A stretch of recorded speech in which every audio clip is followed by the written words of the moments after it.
এক মামুনুল হক কোথাও দাঁড়াইলেই সেটা মিছিল হয়ে যায়, এমনি দাঁড়াইলেই হয়। মামুনুল হক হাঁটলো মিছিল, ঘটনাটা কি এরকম হইল কা না? মানে নতুন প্রজন্ম চায় আল্লাহর জন্য, ইসলামের জন্য কিছু করতে চায়। আলহামদুলিল্লাহ, আলহামদুলিল্লাহ। আজকে হুজুর আমার কুমিল্লা ইউনিভার্সিটির ছাত্ররা, সরাসরি ইউনিভার্সিটির ছাত্ররা দাওয়াত দিছে আগামী 7 তারিখ ডিসেম্বর দুপুরবেলা তাদের ইউনিভার্সিটির ছাত্রদের প্রোগ্রাম।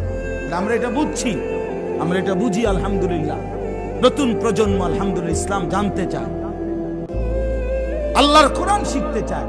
এজন্য এই বিদআত, খুরাফাত, এই কুফর, শিরিক, এই নাস্তিকতা ইনশাআল্লাহ বাংলাদেশের জমিনে থাকবে না, ইনশাআল্লাহ, কোনো সন্দেহ।